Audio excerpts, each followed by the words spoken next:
heard that? Did you hear that? No, there's no echo. No. Hey, this is Johnny Beane. Live.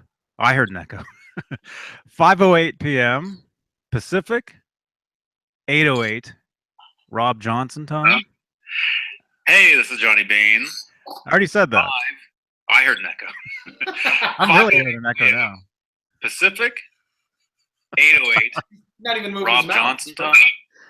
I know. It's gonna continue though, right? Yeah. It's gonna loop and drive everybody insane. Especially me though, because I have to hear it. I know. All right. It hurts. Yeah. It's gonna loop and drive everybody insane. Especially me though, because I have to hear it. Hey, John Constantine. Hey, John. Hey, how do you pronounce your last name? Do you see that, Rob? Hold on, I'm trying to get the chat box open here. Les is in here. Tone Bolts. Vinny. Constantine. Oh, Marahonic? John Moronic. John Moronic? Moronic? Is that a word? Hey, you guys. Hey, what's up, man? Everybody. It's Thursday. Thirsty Thursday. Hang on, once I get my box open here, I'll. Come on. I didn't need that. Not that one. Yes, John Moronic. Awesome, man. Hey, David Ennis. Hey, you guys. What's happening? Yeah.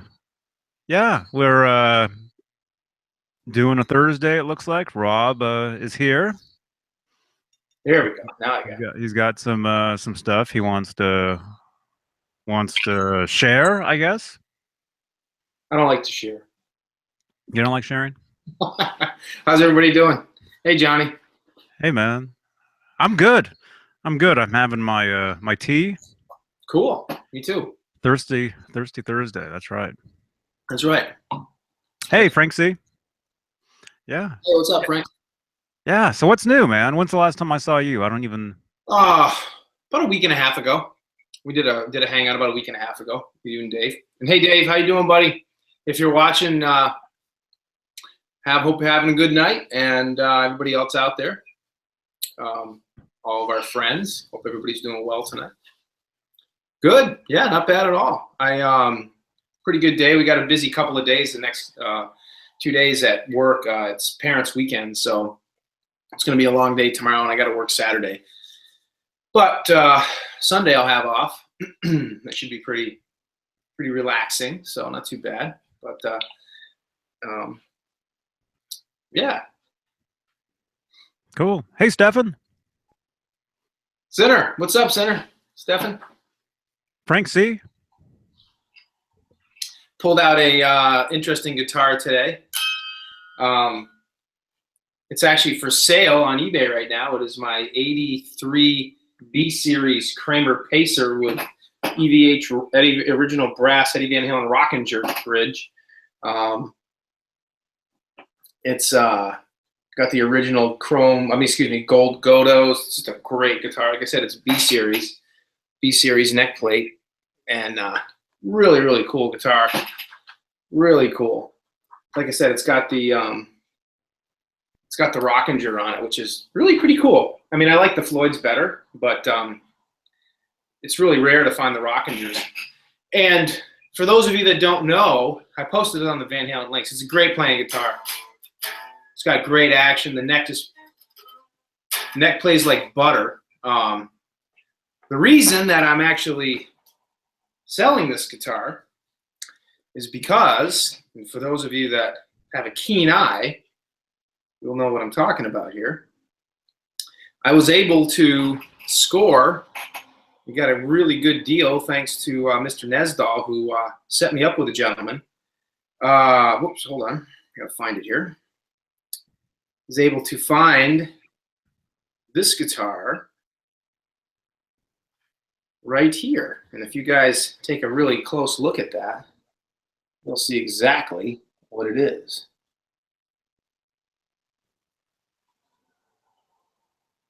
It is a purple Kramer Pacer with Rockinger bridge. It's got the Lawsuit Kramer headstock with the gold crown head tuners, which is incredibly rare to find. This is the first one of these guitars I've ever seen. There's a picture of the gold crown heads in the back of the neck. And again, it's an original Kramer Pacer, purple Pacer. What am I doing here? Oh, Siri's talking to you. Quiet down, Siri. It's got the purple body with the original Kramer, with original Rockinger. And this is the guitar that Eddie played in 1982 and ultimately turned into this, which is the multi-tape Kramer guitar. And this is just a replica. This guitar is also for sale because now that I'm getting the original Eddie Van Halen model, I no longer need this one. Really don't really need this one. So these are both for sale if anybody's interested. These are both great guitars. This one is a real Kramer Pacer with Rockinger. But it doesn't have the correct headstock, so that's why I never. It's got the chicken hawk neck. That's why I never turned that one into this. So this one is just a replica. It's a Kramer body. It's an original Kramer body, but it doesn't have a Rockinger. It has a gold Floyd with a black bar like Eddie's did, and it's a Musicraft neck with the Kramer logo. And they're not real Godot. They're not Godot tuners. I think they're Schallers with different heads on. They're not crown heads, but it is a great guitar. So this one is for sale. So I'm selling that, and I'm selling this one, which I really hate to do because I really love this guitar. This is a great guitar, but I'm getting rid of both of them so I can get that purple one. So that'll be coming in tomorrow, and really, really, really, really excited about that guitar. And it's just going to be a lot of fun. Like I said, taking that and this guitar here and turning it into the multi-tape guitar. And so that's one project I have. And the other project that I have, Hubbard just did one, Hubs, and I liked his so much. By the way, Chris is coming up to stay with me in a couple of weeks, and we're going to go to the EVH Con. Chris just finished this particular guitar, the Van Halen Red Cloud Ripley guitar. And got some really cool pictures of his version, and I'm going to be doing a Ripley guitar too. I'm getting the body from Chris Locke, and I'm getting the neck, which is going to be a rosewood Holy Grail non-tilt back banana neck from Scott from Musicraft. So I'm going to have a Ripley guitar too. It'll eventually be a real Ripley once maybe I can talk to Steve Ripley and get the actual circuit board. But all the holes are lined up. It's going to be an exact Ripley body and exact Ripley neck. And Hubbard's going to paint it like the Red Cloud, have the original logos and everything on it. It'll play like a normal guitar. I'm going to put the Bartolini pickup in it, Black Floyd. I have the black tuner, so it'll have all the original hardware. It'll just have the knobs on it, all the knobs that look the part, like the little mixing board type knobs that he has on there. But eventually, I'll get around to finding all the hardware for it, for the circuit boards and everything. It'll be a real Ripley one day. But until that time, it'll be a Red Cloud Ripley replica. So I'm kind of excited about that. Someday. One day, yeah. Someday. One day. It'll be a real Ripley. Yeah, 7/8. I'm here. Mark Taylor. Hey, man. Lick Max. Rich. Derek. Hey now, Craig says. Hey now. That's cool, man. That guitar there. I mean, that's the same guitar though, right? As the one you're getting? This is exactly the same guitar. Exactly the same thing. The only differences between this one and the one I'm getting is it's a real purple body, so the body doesn't have to be painted. And the neck is not a Lawsuit headstock. This neck came right after Kramer got told to cease and desist on that particular style headstock. And they're not crown heads. They're Godos, but they're regular Schaller style heads. But they're real. These are real Godos. They're real original. Everything on this guitar is totally original. Like I said, this could be. I mean, all you would have to do if you want to make this a tape guitar is just spray it purple and Yeah, I mean, you could still keep this neck. It wouldn't be the Strat headstock, but it would look pretty close. Right. I've never seen anybody, including Scott, do a tape guitar with a real Rockinger on it. So I think I'll be the first one to have. I think, as far as I'm aware, I'll be the first one to have that particular replica guitar, which will be the real one with all the original hardware. The only thing I have to do on it, which I already have, Eddie actually swapped out the bridge pickup to a skunk stripe pickup, a cream and black with a cream ring. Was probably a Duncan, because I think these pickups on these guitars, I believe they're Showers. I'm pretty sure they were Showers.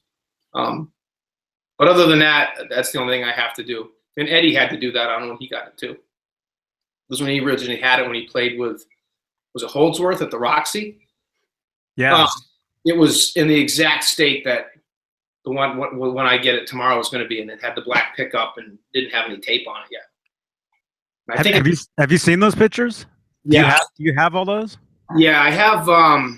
'Cause there's a bunch. There's actually several. Yeah, let me see if I can find. I actually have one that I bought in San Francisco. There was one of those, like rock and roll shops where you could buy T-shirts. And remember back in the day, well, maybe you still can, where you could buy actual photographs. Yeah, actually, like concert pictures. Yep. Yeah. I bought one of Eddie. It would have been from that gig. From the Roxy gig? Like he's warming up though, so it looks like it was before the gig. Oh, really? And he's playing the guitar. I think he's tapping. I think he's tapping on it. I haven't. I'm going to see if I can find these pictures right now. The ones that I have. I have a picture of him playing it live. It's a really nice picture, but I don't have the ones you're talking about of him warming up with it. That'd be cool. I'll have to find it. I'll have to. It's somewhere.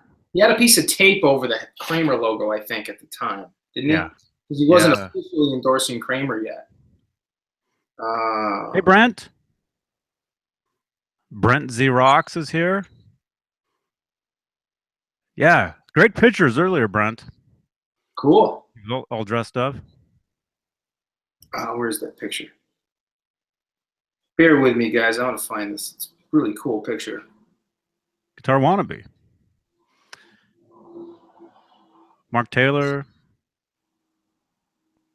Here's Eddie playing the guitar from the Diver Down Tour, warming up with it when it was actually taped. You can see him. Pretty interesting. And here's actually the guitar itself. It was taped. So you can see he swapped out the pickup, the bridge pickup, with a cream pickup and a cream zebra pickup. Yeah. Oh, where's that picture? I know I have it. Bear with me here. It's a really cool picture too. It's actually all over eBay. If you type in Eddie Van Halen guitar, you'll see pictures of that guitar, him playing it. It's coming up here really close. I know it is. Here's a really cool picture that you don't see every day of Eddie playing the Hot for Teacher guitar live with Roth. It's one of the very rare times Eddie played that guitar. Yeah. Actually, I don't think he played it very often. He did play it sometimes, didn't he? During the '84 tour? Well, I mean, there's proof. Well, I know, but I mean, like on a regular basis. I don't think he played it all the time. I think he played the '84 and the 5150, didn't he? Yeah, well, I wasn't there. I didn't see them on that tour. I didn't even. For those of you that, go ahead, Johnny. I'm sorry. Oh, I didn't even like them then. So, please forgive me, everybody. I like Huey Lewis in the news instead. If anybody could ever find this magazine, I've been looking for this magazine for years. It's Guitarist, and it's a cover of Eddie holding the 1984 Kramer on the front. Yeah. That is such a rare magazine. I've never been able to find that issue. If you can find it, let me know too, because I see that Andy Summers is in there. Yeah. Yeah, it's a really cool magazine. It looks, like I said, I have not been successful at ever finding that. Okay. I think I saw it up on eBay at one time, like years and years and years ago. Really? You see Guitarist magazines, but it's very hard to find that particular model. I always see the same, not model, but issue. I see a lot of the same issues up there, but never that one. You've actually seen that? I'm thinking I did like long time ago. All right, come on, guys. Where is It's cool. It's cool that he did all those photo shoots for 0812 using that guitar. Yeah, that's one of the interesting things about it is, they actually brought that guitar on tour for the OU812 Monsters of Rock tour, but he never played it, which is interesting. So yeah, so you never see him touching that guitar on that tour except for some of those pictures in that photo shoot, because there was a few of those pictures, wasn't there? Yeah, there's several. Mm-hmm. All right, hang on, we're getting there. I'm gonna scroll through all these pictures, get to the end, and be like, oh, I missed it. All those selfies. Yeah. Here's a cool picture. Here's a picture of Eddie playing the Neptune guitar. It's hard to tell. It's too bright. Here we go. That's actually the Neptune. That must be like backstage at a NAMM show or something. That's NAMM Show 83. Oh, really? Okay. Yeah. I don't think it was backstage. I think it was just right there. Just right there, just jamming on it. Yeah, right in the, yep. That would be cool. Other than that, that's the only time I've ever seen Eddie touch the Neptune, except when he made it, when he was making it. Yeah. In the factory, the Kramer factory. Yeah. There's some other pictures from that. There's some color ones, like the one you just showed me. Oh, there's a color picture of that? There's some, well, not of that one. Well, maybe there is, but there's some color pictures from that same where he's sitting there playing that. Oh, that'd be cool to see. That'd be interesting. Since we're just talking about it, here's a really cool picture of Eddie playing the guitar, multi-tape guitar, live from Diver Down. It's really cool. Look at that. Yeah, that's one you don't see very often. I have that on my wall over there, but I just made a photocopy. It's in a magazine somewhere, I believe. Oh, where's this picture? It's got to be coming up here. Hold on. Bear with me. I'm finding all these pictures of Ed playing the guitar with the tape on it. Here's another one. But I'm not finding the pictures that I know I have of the guitar before it had the tape on it. Hey, RMG. RMG.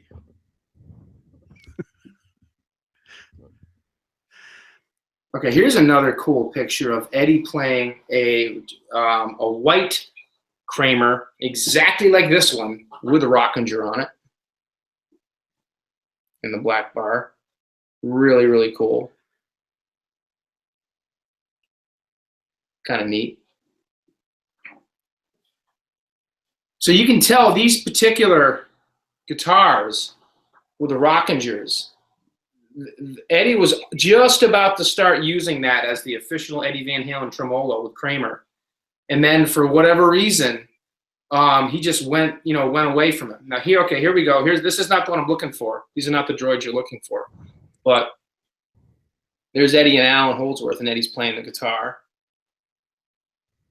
Before it had the tape on it, and the pickup swap. And no, it's coming up here. Yeah. Really cool picture too. RMG. Yeah, I know. Me either.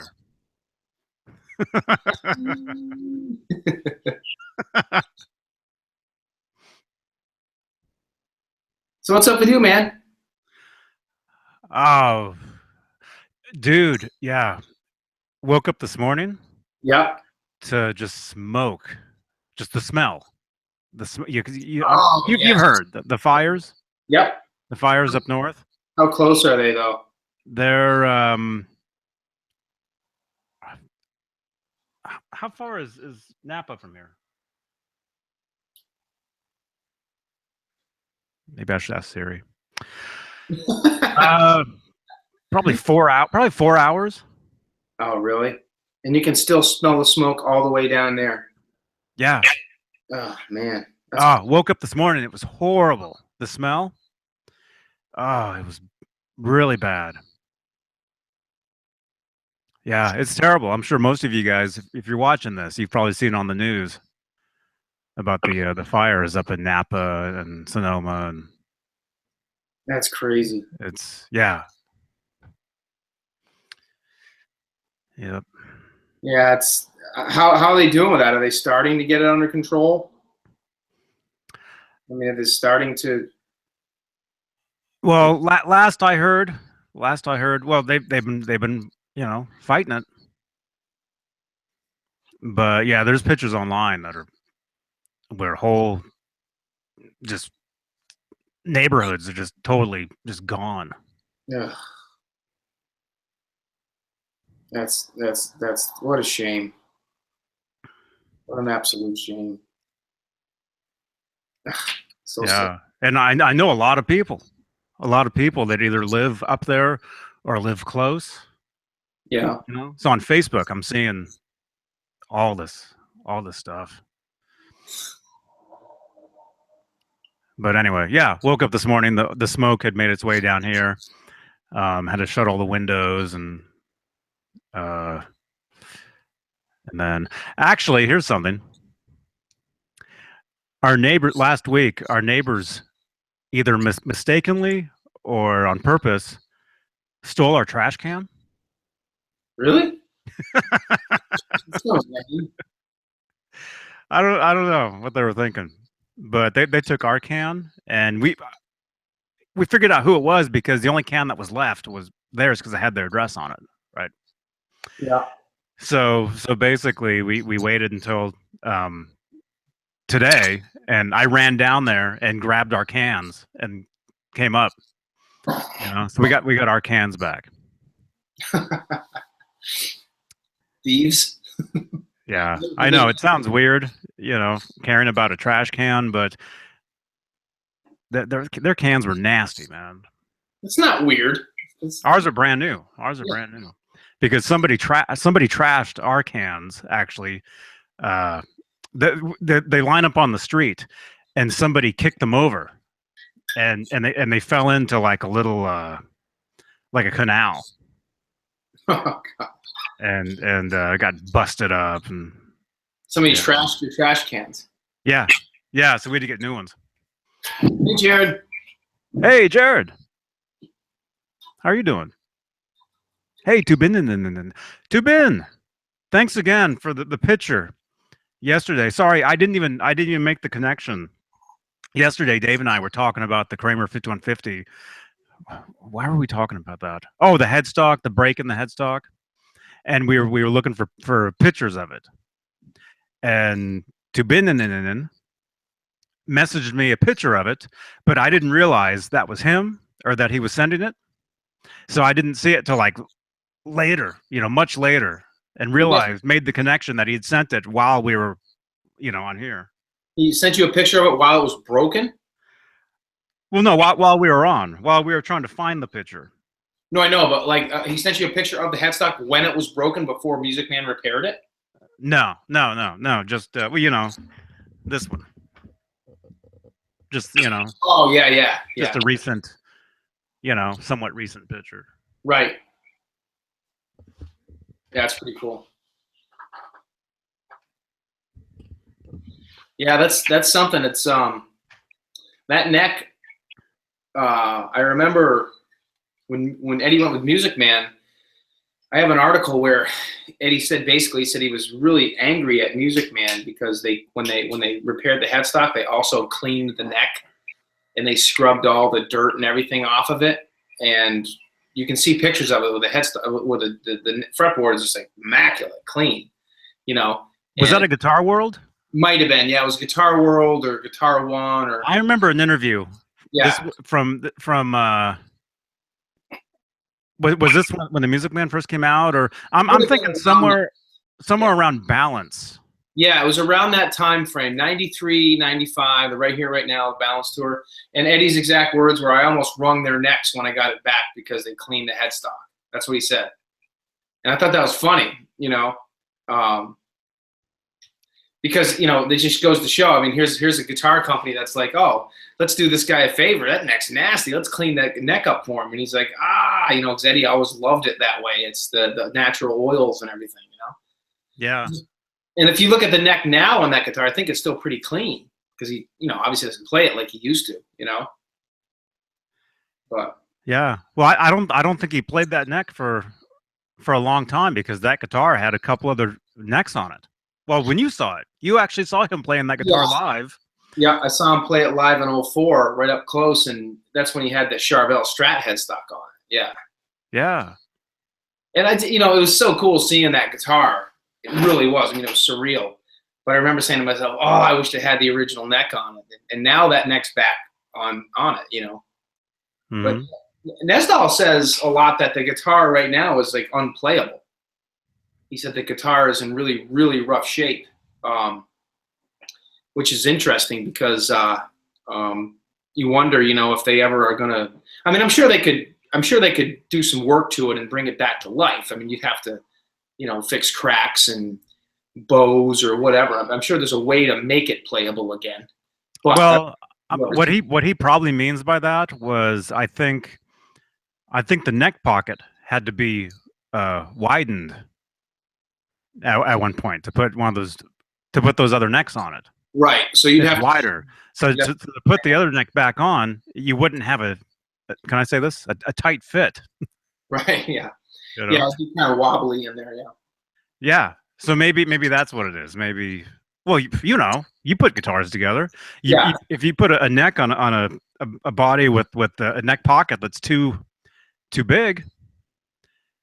Right. You're gonna have right here. You're gonna have a gap in here. Especially, or if it's too tight up here, it's gonna be too far away here, and then your strings won't line up properly. But that being said, what you can do is, depending on how it was wide, you can shim. You can put shims in here and make it fit. But I've seen guitars like that with those shims, and it's just it doesn't look. It doesn't look great. It does. I mean, it obviously, you look at it, and it would make somebody think twice of buying a. Let's say somebody had a used guitar, and they did that, and like you or me, somebody that knows a little something about guitars, you would look at that, and it would make me wary about, that neck's gonna shift too much. Yeah, I know. It's like, what the heck happened to this guitar? Unless it's a really, really professional repair, which it would have to be. Otherwise, like Dave was saying, the guitar, it'd be hard to be like you're playing a noodle or something. Yeah, I know. It's like you're playing spaghetti. Yeah, that's what it would be doing. Yeah. And you wouldn't even need a whammy bar because you could just do the Pete Townsend. You could just bend the neck and get those dive bombs. Noodle neck. It's like.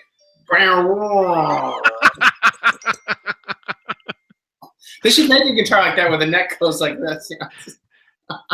Here's the noodle noise.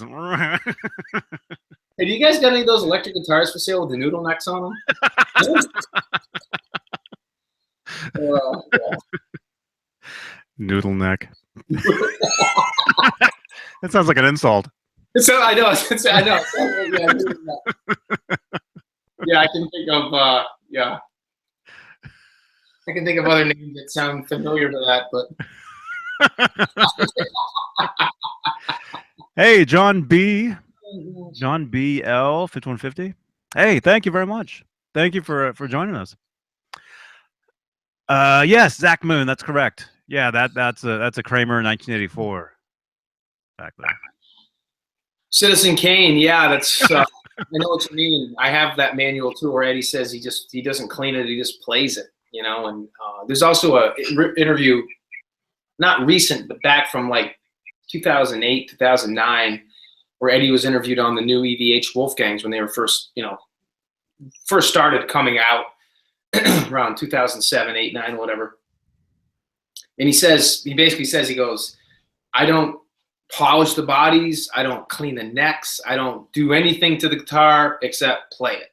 He goes, I restring it, I make sure the strings are stretched, and everything's in good shape. But he goes, I just play it. And it's funny because that's one of the coolest things about Eddie is, it's like he just never, if you look at any of his road guitars, I mean, his Kramers, his Music Mans, his Peavies.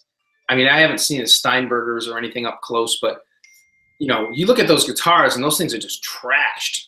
I mean, the guitar bodies look like cork boards. He's got so many holes he drills in. Oh, I'm going to put an eye bolt here. He puts a hole in the body. I'm going to put this big, long rod sticking out so it can, hold the cable out, and drills all these holes. It's like he just doesn't care what the guitar looks like.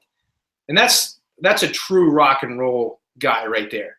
He's not, he wants to have a cool looking guitar, obviously. That's why he, when he had the 2015 Relic guitar that, Chip made for him for the 15 tour. Yeah, give me a black guitar that was repainted white badly and just started to wear. So, Eddie likes the look and the style, but once he starts playing it, looks mean nothing then. He could care less. He just wants to play it. And I remember that video. I think I actually have it. It's funny. I'll show it again. It's the Montreal video where Eddie goes to throw his in '86, where Eddie goes to throw his guitar to what's his name? And he drops it and the thing hits the deck. Remember that? Yeah. What was that? Yeah, it was like before a here it is. What song? Yeah. Watch this. It's so funny. It's at the end of the tour, and Eddie goes to throw his guitar, and his strap gets stuck, and it hits the ground. It's this 5150 Kramer.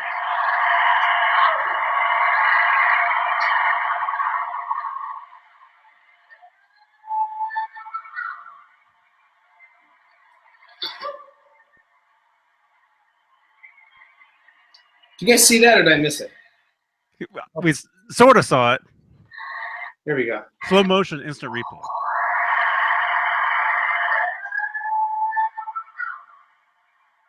Thud. Oh, I just over that. He goes to throw the guitar and the strap gets caught and wham, thing hits the deck. It's so funny. Well, I remember when I first saw them, and it would have been the tour after that. I saw them in 0812 tour, Yeah.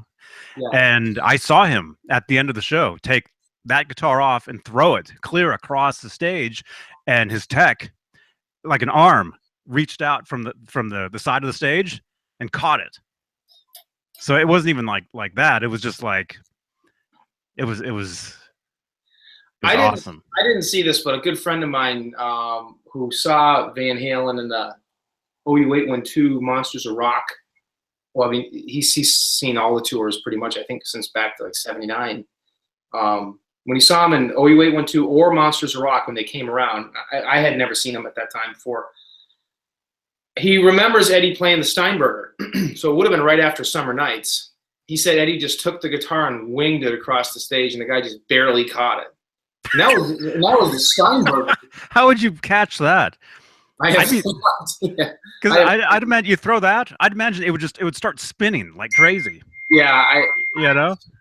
I don't know. That'd be a dangerous guitar to try to catch. Well, you have one. We could go out to the yard. I don't dare ever throw mine. It would start spinning like a propeller.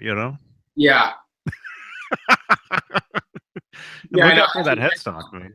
Because if you clip those, well, actually on those, that has the actual Steinberger uses the double ball system, right? Mm-hmm. Okay, so you don't have to do that. But I've got the Steinberger Spirit.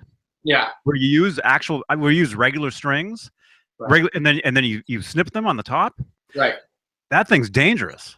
Like you can play that thing. The headstock actually has strings sticking out. Yeah. And I've actually stuck myself with it. Oh, that hurts so bad when you stick yourself with a guitar string. It's like, ouch! It kills. I know. Yeah. Or you cut the end off of the Floyd Rose and you accidentally step on one. You ever done that? Oh yes, yeah, I have. Like in the morning when you don't wear your slippers on or whatever. Worse than a Lego, man. Brings back bad memories. Well, I've never stepped on one of those, but I've heard.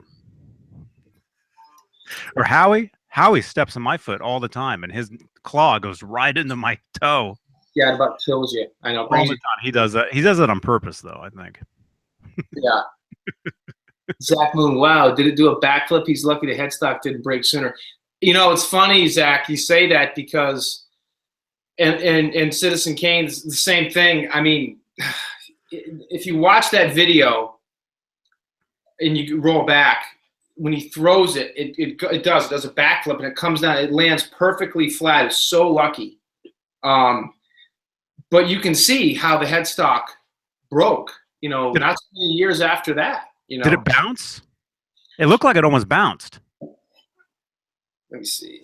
Maybe that's one of the reasons why the headstock broke, because it took one too many hits like that.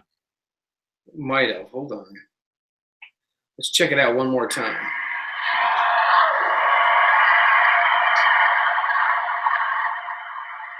Here we go. There it goes. Yeah, it took a little bounce in the body, but it fell pretty. Eddie, look at Eddie. He's like, "Oh my gosh!" But it fell pretty. It fell pretty flat for the most part. That is the 5150. It has to be because You're sure? that was the end of the tour. Well, I'm not sure. I mean, because it's not a pro shop, but I mean, logic would say that it is because that's the guitar that he played at that point in the set. It almost looked like the Floyd was black. I mean, but I know the footage there is really that's just the really lighting. bad. But I've watched that video a bunch of times, like because I recorded that off the TV from my with my iPhone, because I have the DVD of the whole show, and I think it's just the lighting because the lights were down. But no, I think Zeke was his tech back then. Citizen Kane, I'm pretty sure. I think it was Zeke was his guitar tech. Yeah. So it looked like him and Sammy were both playing guitar on that. So that was probably it was rock and roll. It was rock and roll. Oh, so that was the last song? I think so. I think that was it. I think they come back. I know. They come back. That wasn't the last song. They come back after that. But it should have still been the 5150, unless it was one of the backup Kramers. But I just don't. I don't know. I mean, Eddie was always pretty. I don't know. I mean, it could have been the backup Kramers. We'd never know for sure. It was actually we would know. Actually, we would, because I'll go back and I'll watch the video. I'm sure I can tell at some. Jared said it was rock and roll. I can't remember. I can't remember which song it was, but it's obvious it was both. Him and Sammy were both playing guitar, so it either would have been rock and roll or one way to rock. Yeah, that was the beginning of the show. That was the end of the show. So I don't think. Okay. I can't remember. Sammy had a guitar on there and Ain't Talking About Love too, but that was not the last song before they took the guitars off. They would do Ain't Talking About Love, then they would come back and they would do a guitar duel right after Ain't Talking About Love. So Eddie wouldn't have taken the guitar off. That could have been the duel right there. It could have been, but I don't think it was. I'm pretty sure it was. I'll watch the video, but I'm 90% sure it was rock and roll. I'm really thinking it probably was, which would mean it's that was it. That was it. Because I've seen that show too, and I mean, right there, you just showed the guitar, hit the ground. There's another song they play after that when they're actually done, and he hands the guitar to him instead of throwing it. He acts like he's going to throw it, like he takes it and kind of does like this kind of motion with it, and then gives it to him. Yeah. And that was after what you showed us there. Right. So. Who knows? Can you imagine Eddie Van Halen throwing his guitar at you and you dropped it? That'd be your last show. Yeah, it's on YouTube, Craig. That whole show is on YouTube. Actually, just that one snippet that Rob just showed us is actually on YouTube as well. Somebody put that up. Yeah. But it would have been towards the almost the end of the end of the show somewhere. Right. I'll have to I'll have to watch the show to find out what song it is. But I know if I watch the show, I can 90% tell if it's the 5150. I mean, they all kind of all the backups look 5150-ish, but I should be able to tell with a pointy headstock or not. I think I can tell. I'm pretty sure it's the 5150. Yeah, I think it is too. I think it is. You can certainly see how it makes you wonder how the thing made it all those years. Because, Eddie was not easy on his guitars. Remember that one Guitar World interview where it was like 91 or whatever, and it says Eddie went out with a bunch of guitars and just tossed them in the back of the pickup truck bed? Remember that? They were going into downtown LA to do a photo shoot. That was the February 90 Guitar World, where he's wearing the different guitars, and then it has that centerfold that everybody knows. That's right, Tubinin. Yeah, February 90. Yeah, that's the one they're getting ready to go and do a photo shoot. This is back before iPhones. You actually had to go somewhere to take a picture. Before. That was way before the duck face. The duck face selfie. Duck face. You know what I'm talking about. Yeah, and it says he just took the guitars and just like tossed them in the back of the pickup truck bed. Yeah, and each one would land. Yeah, land with a thud or something. It was something like that, right? Yeah. It's so funny. Mm-hmm. And Eddie. Yeah. Just didn't care. It's funny because the last time I went up to Nesdal's, I kind of did that. I didn't throw them in the back of my Forester, but it's funny. I took like 3 or 4 guitars, and I put them in the back of my car. I laid them back there. I didn't, throw them back there. And I got down to Nesdal's house, and I got out and I'm bringing guitars, and he's like, "Where are all the cases?" I'm like, "I didn't bring any cases." He's like, "That's so rock and roll." He goes, "You didn't bring cases? You just brought those?" I'm like, "Yeah, I didn't care about them." I'm like, "I just threw them in the back of the car." He's looking at me like, what's the matter? Am I going to dent my 5150? Come on, Yeah. I throw mine in the back seat, but in a case. Yeah. When's the last time you played that 84 Kramer back there? Let's see. I don't know. Can you show us that, Johnny? It's been a while since I've seen that guitar. With the, I love the cream pickup on that. That looks so cool. That's a great guitar.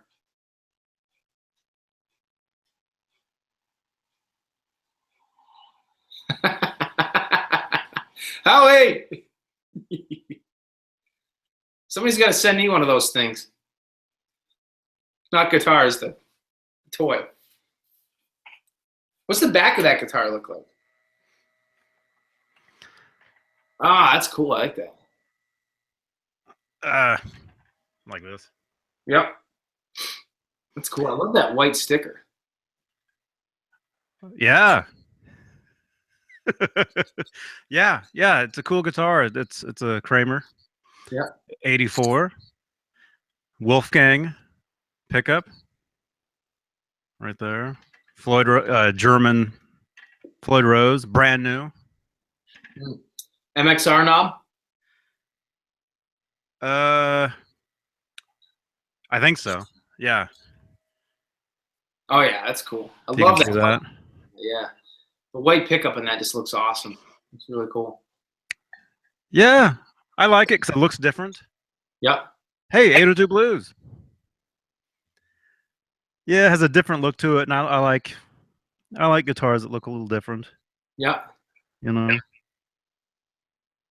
Yeah, that's a sharp looking guitar. How's that one play? Plays great. Yeah. Plays great. It's a little out of tune, but you can hear it just ring though. Wow, that's got some nice acoustics to it. Yeah. Don't have a I cleaned my desk here, so it doesn't have all the picks everywhere. Here we go. Shout out to Joe Wentz. Joe Wentz. Joe Wentz guitar pick. He's probably driving right now.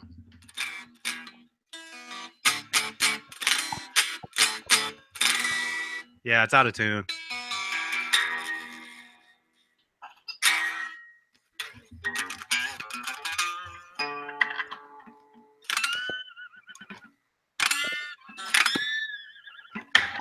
Whoops.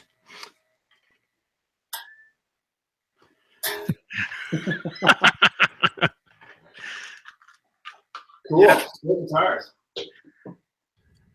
Yeah, it's a cool guitar to do, like, the guitar lessons and stuff. Yeah, You know. I like the look of that. I really do. Just got a sharp look to it. Yeah. And Z-Rock says, Howie's pissed. Is he? I think he's napping, actually. I think he's taking a nap. We're gonna go on our evening walk probably in like an hour or something. Yeah.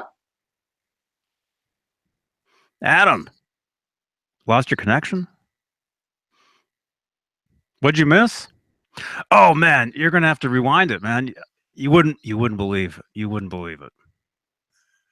No, we all just sat here and waited till you came back.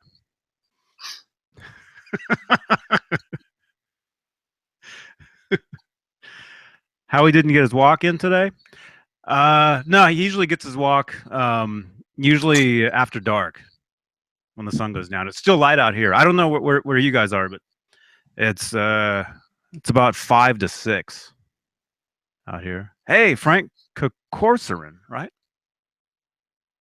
Jared, Johnny, and Rob, how much would you say you guys practice or play per day?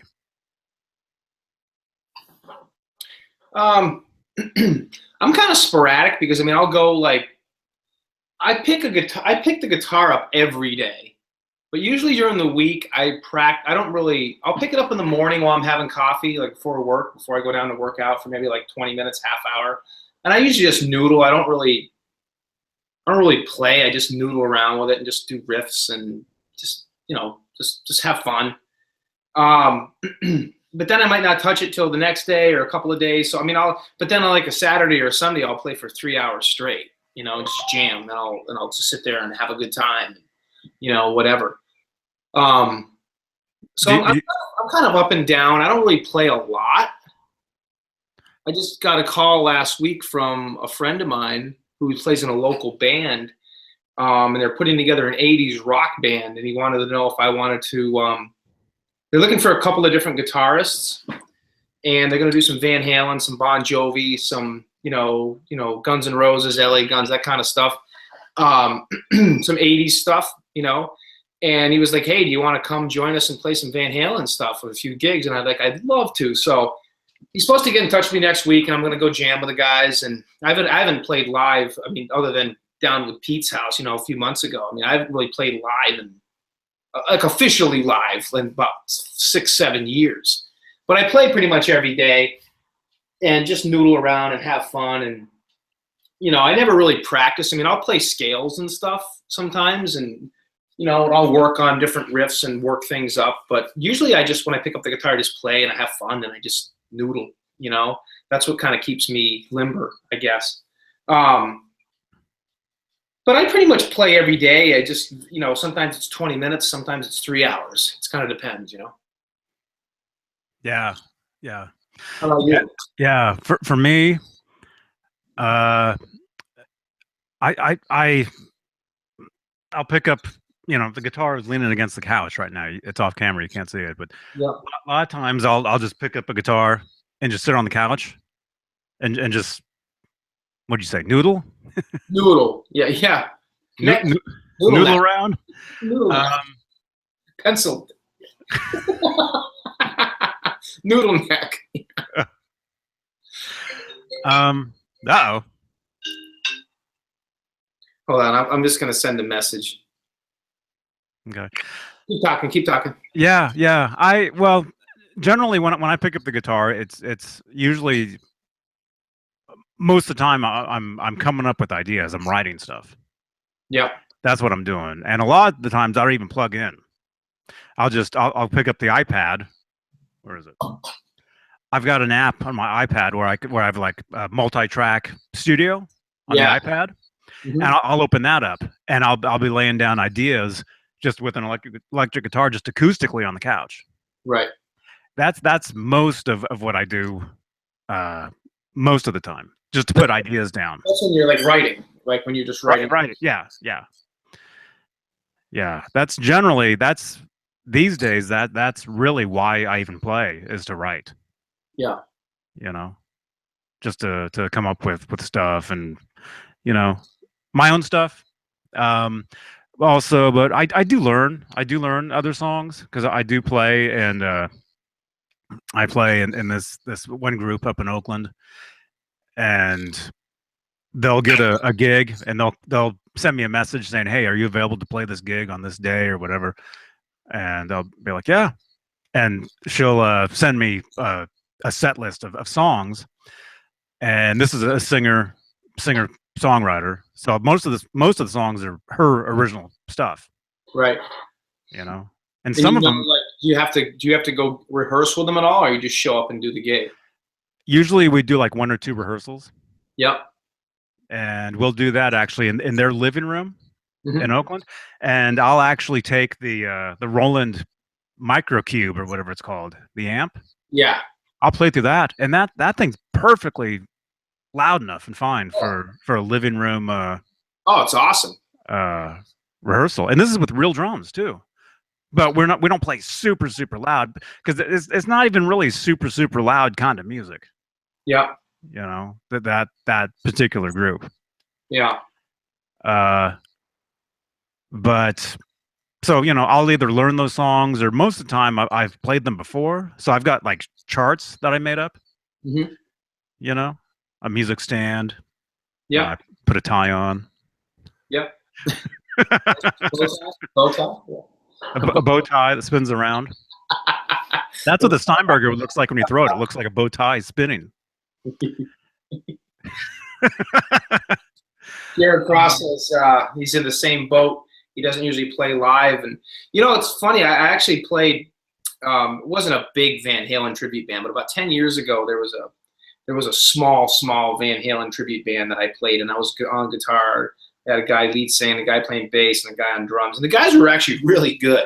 The guy that sang, he loved the ironic thing is he loved to do the Roth era songs, but he sounded like Sammy and he looked like Sammy. It was so funny, and it was funny because I played with those guys for about 6-7 months, and then everybody just kind of had their own issues. We had one guy that went through a divorce, another guy moved out of the state, and the other guy went to jail. So I'm sitting there like, okay, I'm the only normal guy. I guess I'm back to playing in my bedroom again, But we had fun. We did probably like 12 or 13 gigs over the course of like, a year or so, which wasn't a lot. But I mean, we had a lot of fun. We rehearsed all the time. We actually were really tight. That was back when I was playing a lot. And I was actually I played with my 5150. It was that guitar with a different, the earlier paint job, which was a good paint job, but the one Hubbard did was even better. But so that's the guitar I played 90% of the time. I either played that or I played, what did I play? I had a red PB Wolfgang Special Deluxe that I would play. I usually would play those two guitars. And I think we had a lot of fun. We did, let's see. We did Ain't Talking About Love, Unchained, You Really Got Me, Panama, a lot of easy songs. Those are easy to play. I did a little Eruption thing. What else did we play?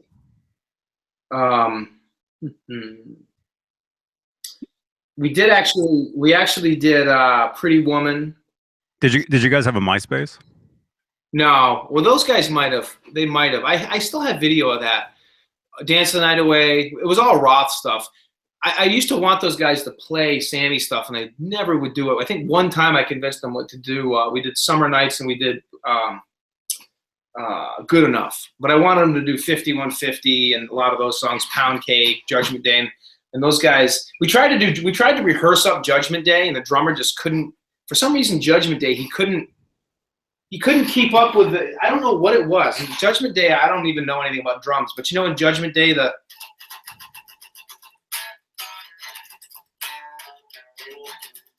just thumping on that low E.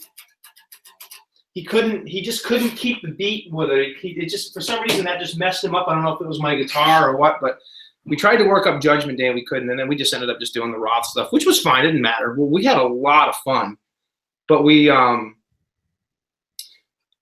we pretty much we did like 13 gigs, and then just like I said, everybody just kind of went the other way. But that was pretty much. So I mean, I did have a live experience, for about a year, and had a lot of fun. It was cool. I mean, we played a couple of bars and local pubs, and we used to get that place packed on a Friday night. Had a lot of fun. But ever since then, I've really never played live, other than just getting together with guys and messing around. Just because nobody really ever kind of played the Van Halen stuff, and that was always my passion, was the Van Halen stuff. And I love all kinds of music, but between all my other stuff that I do, my martial arts and all that other stuff, I just was kind of like, whatever. So I'm kind of mostly a bedroom player, but I still would love to play. I mean, I'm actually kind of excited. Hopefully, this little gig with these guys turns out, to work out, because I'd love to kind of do that again. It's fun. I mean, it's a really good time to play live. I mean, I don't usually write music. I mean, I have little things that I've written, and I'll play things that I've come up with. One of these days, maybe I'll sit down and do what you do, and just get some stuff down and put something together. But it's hard when you only play guitar. I mean, I don't play drums, or I don't play bass, and I mean, I could learn, but I wish I had the know-how to sit down and do like what Hubbard does, record drums and actually make a song, That guy, man, he's talented. He would be perfect for a Van Halen tribute band. I mean, playing with him here in my room and, watching him play. I mean, the kid I've been playing guitar almost as long as he's been alive, I mean, and he hasn't been playing guitar much more than 8-10 years, but the kid is just so talented, and he's good. And he has the capabilities of hearing something and actually just figuring it out. It doesn't take him long. He can pick something up like that. Like, there was actually a couple little riffs that he actually asked me how to play. He didn't know. And it wasn't because he didn't know how to do it. It's just because he just didn't know. He knew how to do it technically, but he didn't know, what the notes were or whatever. So I showed him. He's like, oh, okay. And it's like, boom, right off the bat, he's playing it better than I did. He's just a natural. And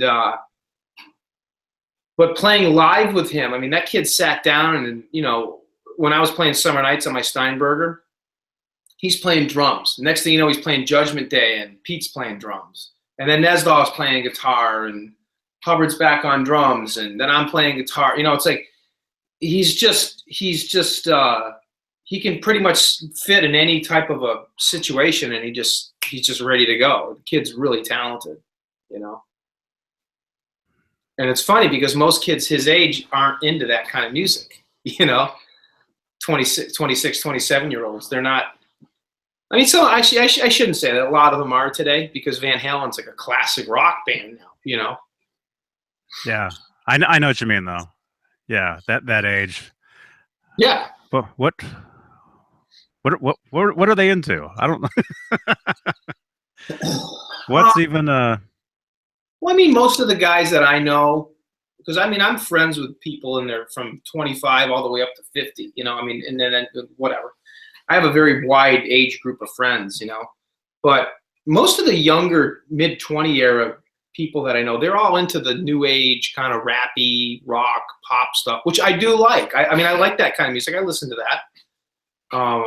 I mean, I date a very young girl in her mid-20s now, and that's all she listens to, and that's fine. But it's very rare to find a guy that's that age that's plays AC/DC, that plays Van Halen. You know what I mean? It's kind of. Well, I guess if he plays guitar, then he probably. Well, I mean, look at his guitars. I mean, it's obvious he loves Van Halen. So. Speaking of his guitars, you guys all saw what he did with his red Stealth. He put the cream binding on it and painted the headstock red. So when he comes out in a couple weeks, he wants to do it to this one. I'm like, all right, so we're going to do the same thing to this one. We're going to put the cream binding on it, and other than the kill switch, which Ed's didn't have, it'll be like hit. Should be kind of fun. A little project we'll do together again. That's cool. Yeah, that's cool. That's really cool. Yeah, Yeah. man. Yeah, you got me thinking about music now. Actually, I was listening to an interview with the singer from Oasis. Yeah. You know, he was on Howard Stern. I don't know if it was this morning or whatever, but um, it was really interesting. You know, and they had played some clips of some of those Oasis tunes Oh yeah. and some of that stuff that I haven't heard for years. You know, but Oasis. it inspired me to want to pick up the guitar. What You year know, did you start playing guitar? How old were you when you first started playing guitar? um, I was 12, Hmm. 12 going on 13. What? So about 8 years ago. It was a few. It was a couple. BB Ninja. Yeah, I should try that. I definitely should. That yeah, that sounds appealing to me. That'd be fun. I would enjoy that. Citizen Kane, Johnny Bean, when you are writing, how do you document it? You chart it out on paper or record it on your phone, or do you go right to your DAW? Oh, Echo. That was weird. To get it down, um, I'll either sometimes I'll write down just chords just on a little notebook, you know, like if G D, you know, Z, that's an awesome, progression. I'll write that down or whatever. But usually I'll pick up the iPad and open up the DAW or whatever you call it, Yeah. and arm a track and just play it over and over and over. And then if I have something to overdub over it, I'll plug in, the earbuds that have a little mic on them, because you can't overdub on an iPad without isolating. Otherwise, you'll get, the first track as well into the second track, and so on. So usually I'll do that just to throw the idea down just real quick. Like that's the easiest way to do it. Yeah. And then, but if I want to get a better version of it, like playing through like I've got a pod sitting right here. Yeah. I'll plug in through that, and then plug in through my mixer here through my whatever I use, on here, and there I can actually put down several super clean isolated tracks of Yeah. the parts. And most of the time, there's no drums. It's just all. If you guys love guitar, it's just all guitars. Yeah. And a lot of times I'll double track like whatever the main idea is, or I'll play it twice and then hard pan left and right, so you'll hear it. It'll be like the same thing, but different takes, so it's kind of cool. Yeah. And then put whatever other ideas over it, and it's I mean, you're always making demos. It's basically it's making demos of demos. You're demoing something like so many times over, and then eventually, if I decide, or to record the thing for real, then I'll do that. But Jared said something a second ago. He said he started playing when he was 12, so he's been playing a while. Last 3 years, he started collecting guitars and amps. That's pretty cool. I started playing. It's kind of funny. I'm one of those guys that, I mean, I got into martial arts when I was like 13, 14. And that was what my passion was, obviously, right up to this day. But I always wanted to play guitar. I was always fascinated with electric guitar because I was into music since I was like 9, 10 years old. I remember my first, believe it or not, my first like music idol was Rod Stewart back in the Tonight I'm Yours, Young Turks days, 1981, when that album came out. I remember I heard that song Young Turks and I was like, whoa, it's so cool. And my mom at the time was like in, I don't know, I guess like, like mid to late 20s or whatever. She would listen to that song over and over and over again. And then, the Rod Stewart songs like Hot Legs and Do You Think I'm Sexy, that disco era, you know, that was out back then. I got into that, and I remember I saw my first Rod Stewart concert in 1981. I went with my parents, and it just was so cool. So that was my first exposure to music. And then uh, I started listening to different types of bands, like, you know, Quiet Riot, Men at Work, and I really like saxophone because of Men at Work, and the flute. I was, you know, Down Under and Who Can It Be Now, all those kind of songs. I was really fascinated by that. And then I was always coming back to guitar, though. I always liked guitar, and, you know, Def Leppard and all that stuff. And then, like I said, I knew who Van Halen was, but 1984 came out, and, you know, the last Roth album. And I never forget, we were on vacation at Lake Winnipesaukee in New Hampshire, and I brought a friend of mine because I always used to bring my friends on vacation with us for the week to the lake house. And my buddy Jim showed up, Jimmy, and he's like, "Hey, this new Van Halen album came out," and he got it on tape, and it was 1984. We listened to that stupid tape all week long. I mean, Jump, Top Jimmy, Panama, Drop Dead Legs, you know, all those songs. We were just like, it was just like, whoa, so cool. And that is when I really started like getting into Van Halen. You know, I mean, I'd heard of them. I mean, I knew who Van Halen was, but it was then I really started getting into them. Then I started going back to the back catalogs like VH1 and all that. And right around that time is when I started getting into martial arts. So I kind of took, you know, I didn't really pursue guitar, but I always wanted to play guitar. So I think I was like 18 or 19, and I was just out of high school when I started going to college at a community college for a couple years. And I started listening to Van Halen. You know, the Right Here, Right Now album had come out. It was during the '93 tour, which I didn't see him. And then right after the Balance tour was over, 95 going into 96 is right around the time when I met my ex-wife. And that's when I got my first guitar. I'm like, I'm not waiting anymore. So I was like 23 years old, 23 or 24. And that's when I started playing guitar. And I took lessons for about a year and a half, and got, you know, up to speed where I could, you know, do chords and all that basic stuff. And I just wanted to play Van Halen. After about a year and a half, I just stopped playing, going to take lessons, and I just started playing on my own. And I took lessons from different people, but I played with a lot of people back then.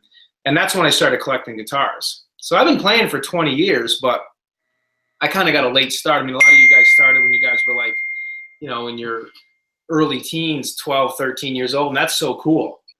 I wished I had too, you know, but you know, for me, playing guitar it's not a profession. It's a hobby for me. I really, really, really like it. I enjoy it so much. It's like therapy for me, you know. But I mean, collecting these things, this is what I enjoy, you know. Always has been. How long's Nesbell's been playing for a long time too, hasn't he? Probably. I would think. At least a few years.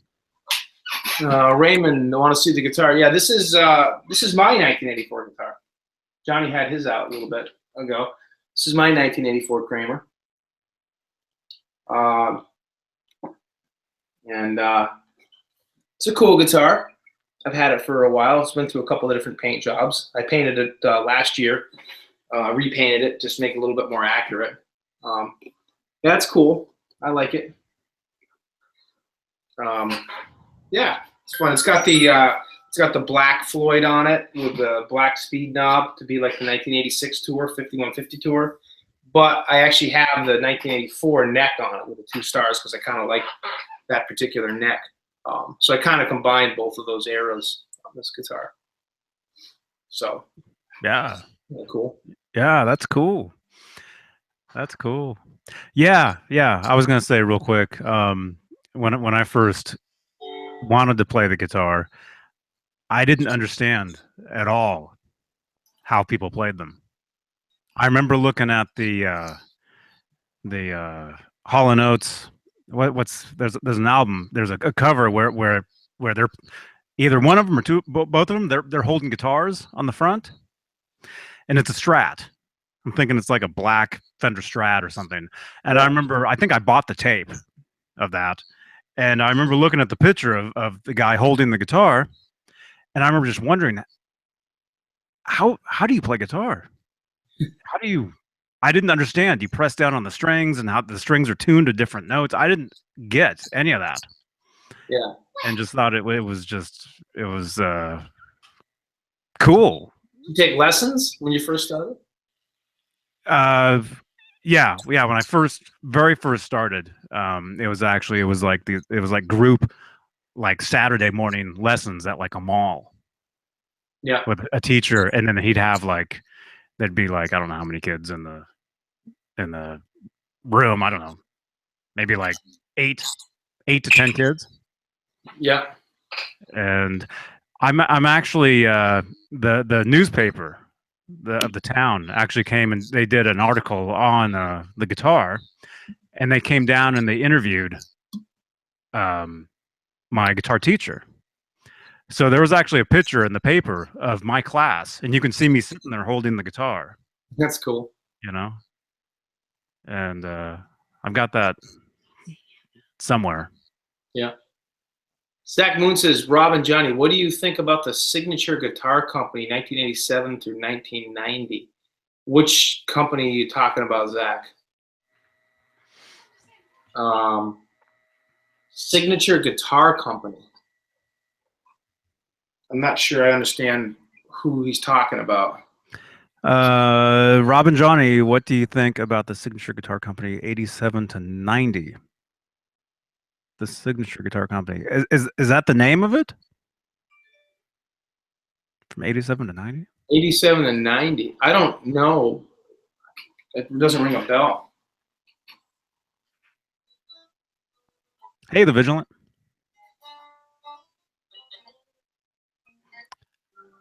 But yeah, I remember I had no idea how the guitar was played. And I remember when I first got a guitar and an amp. I still don't have any idea how the guitar. It's like the guy at work today was telling me, he was just like, he says, how many, we're talking about speaking different languages, like, French, Spanish, Russian, whatever, English, whatever. And they're asking, how many languages do you speak? I'm like, well, I speak a little Spanish and, a little Russian, just because a lady I dated was, and, but whatever. And he said, oh, how good are you? I'm like, horrible, man. I don't even speak English well.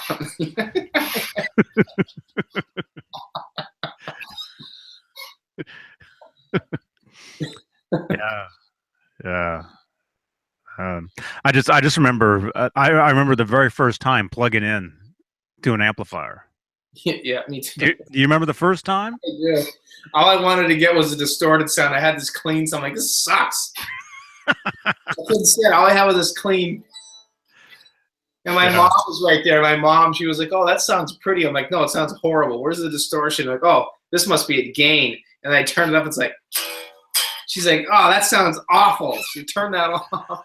And you're like, yeah. Yeah. This is what I want. Yeah. I remember my first guitar was it was called a Series 10 Yeah. Strat. Yeah. It was red. So it looked like a red Strat, red body, white pickup, what do you call it? Pick guard. Yeah. White pickups, whammy bar with the white tip.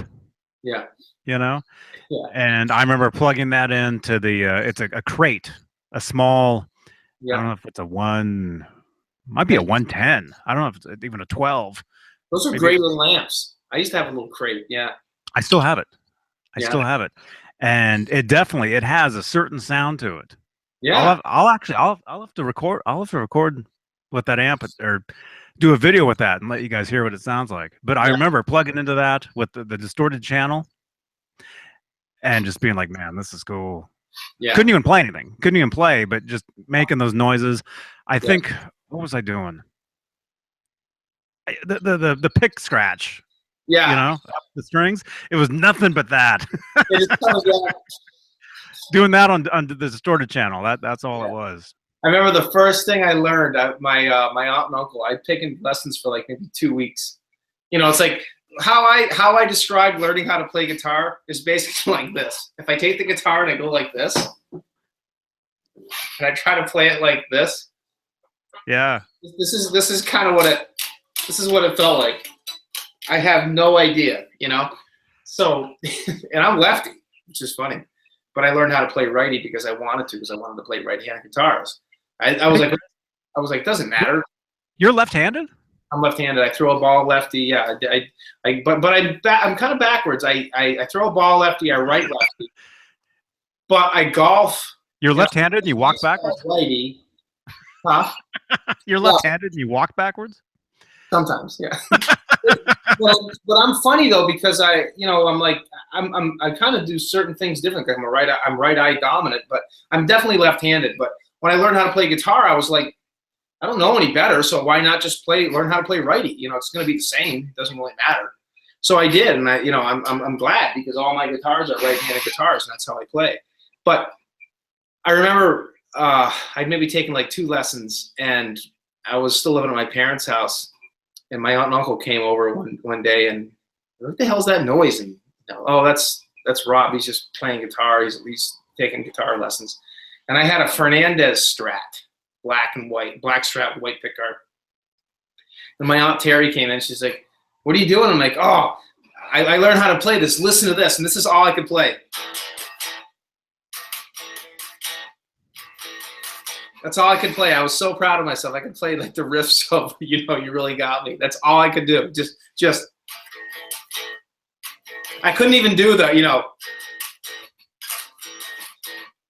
I couldn't even do the I couldn't do that. I could that's all I knew. And I was so proud of myself. So funny. That's cool. Yeah. I remember learning, or I remember figuring out the main riff to Pretty Woman. Oh, yeah. Right? But I figured it out using power chords. Really? Let's see. So no open strings. Just all power chords on the low E. How would you do that? That's how I figured it out.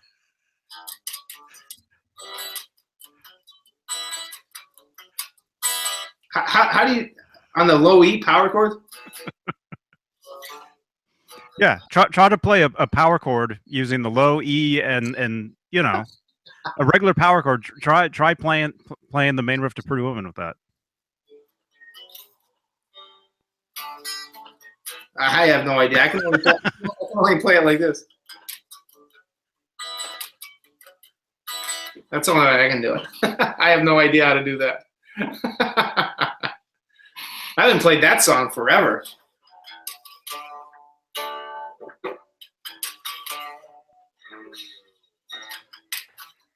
Let me see. It's possible I did the low E. Yeah. So it's possible I did this. No, I can't even do it. What is it? It's E? Yeah. How does that song go? Oh, there it is. Yeah. It would have been like that.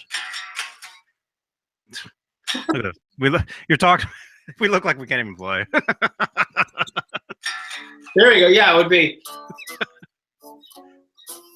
I might as well be doing this left-handed and walking backwards. Okay. There it is. Ugh. That's it. Yeah, it's something like. It's something. Yeah, it was like that. Yeah, it was something like that. That's how I figured it out. Yeah, and then the next song I learned, believe it or not, was "Ain't Talk About Love," and that was like my favorite Van Halen song back then, and it took me forever to learn. Which Eddie says it's such an easy riff, but just that main,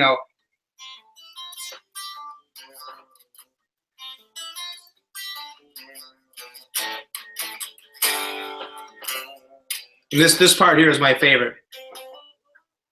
That little rip, that little run that he does up there. Yeah. But, yeah. And I think the next one I learned probably would have been like Panama, And then a real fun one to learn was Best of Both Worlds. I remember that,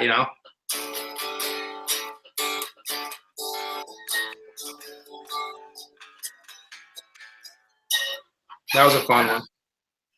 But yeah, it was so much fun, like learning how to, like, once I could first, it was so like boring when you don't know anything.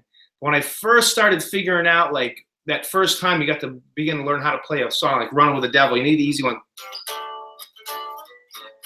When you could finally figure that stuff out, it was like, oh, it felt so great to be able to do that, It was so cool. I know, yeah. Yeah.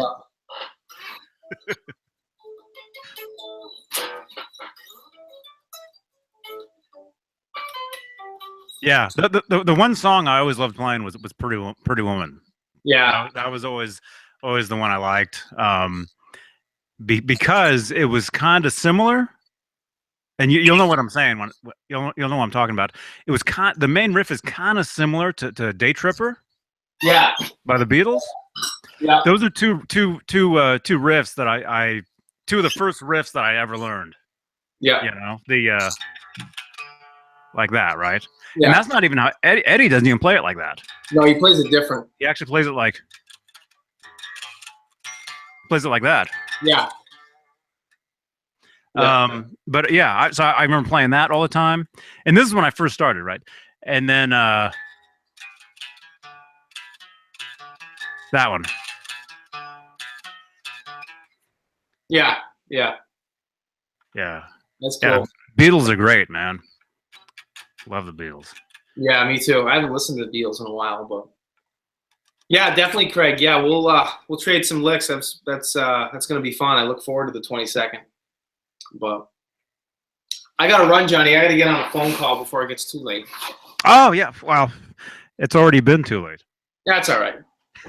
You said you just wanted to do like 45 minutes. That's all right. We did an hour and 10. That's good. Nothing wrong with that. Yeah. Cool. All right. Well, hey, great seeing you, man. Yeah, you too. I'll talk to you tomorrow. Yes. All right, everybody. I'll chat with you for a sec once we get off. Right. Mr. BH. Who is that? Hey, what's up, Mr. BH? Bruce, welcome, man. We were just going to jump out of here, but I guess we left like an hour and something for you guys. If you're late, just rewind. And if you dig this, leave a thumbs up. Yeah. No? Wow, we got like 30 people sitting here. Cool. BV Ninja, good to see you, man. All you guys, John Constantine, Michael Collins. Yeah. Brent Z Rocks. If you guys know who anybody would want this guitar, it is on eBay. So tell your friends.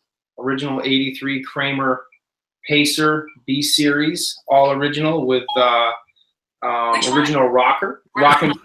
What's going on with that? How did you? I didn't even touch the phone, and she just started listening in. I don't know what's the matter. She charging? Who knows? No, she's just sitting here. Because if you have your iPhone charging, you can say "Hey Siri" and it'll wake it up. Oh, it must have been. I must have said something that made her think, "Hey Siri." That must be it. Remember that time we were playing with Nesdal's Alexa? Yes. He's been so angry at us. That was fun. Hey Alexa, turn the lights out, and it'll be like, okay. And Dave's sitting there, all of a sudden, just goes dark. No, that didn't really happen, but we tried. He wasn't too pleased with us that night. Yeah.